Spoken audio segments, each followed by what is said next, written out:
Hey there, thanks for stopping by. Today we're playing with Worbla.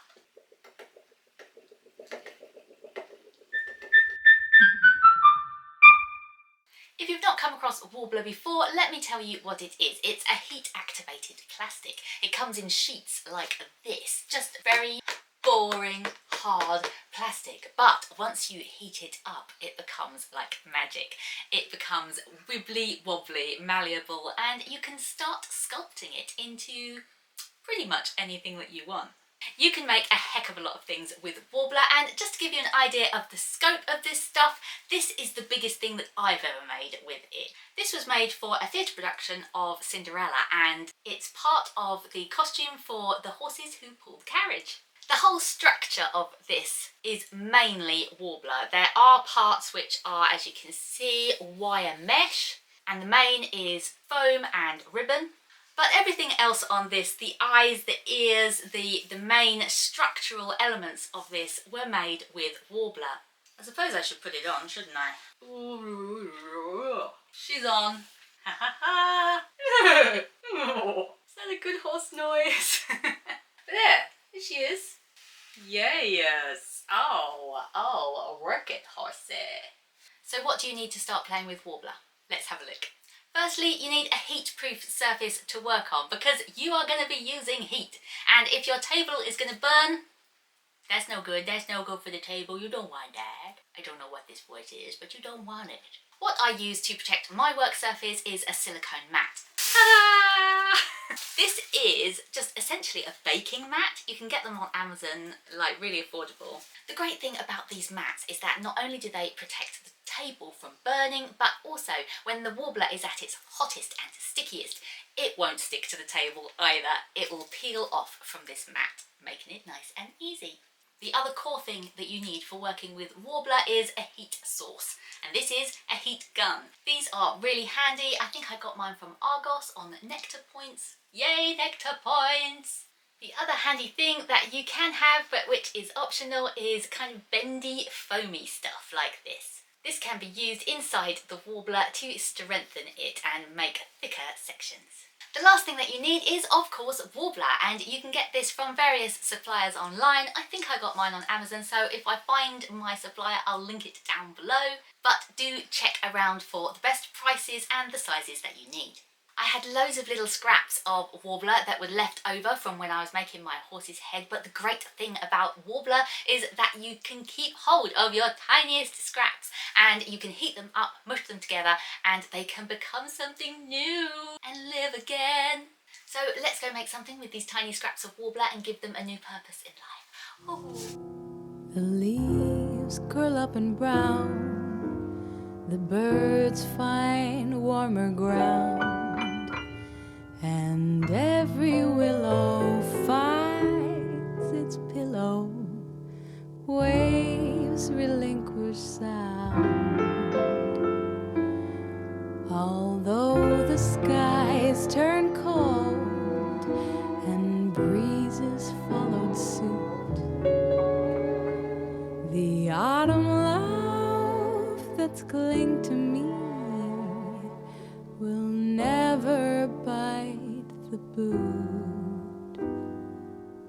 I will not love again the way I love the one who brought you back to me. I found my one to be right where I am.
Inside, I proudly find a way to plainly see what I could find in me.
So this is it. I've hung it on a little hook on my wall just temporarily, so ignore the giant crack in the wall.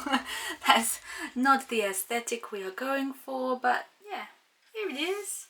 Not bad for a few scraps of leftover Worbla, I'd say. So I'm pretty chuffed with how that came out. Lots of little scraps of Worbla and they turn into a little flower that's on the wall. That's not too bad. Thank you so much for watching this video. I hope you enjoyed it. If you did, please do consider giving it a thumbs up. It really does help to support the channel and is completely free. Don't forget to check out my arty crafty classes on Skillshare, and do come and say hi over on Instagram or on my website gemmathepen.com if you're in my corner of the internet at any time. It's been a pleasure and I'll see you next time.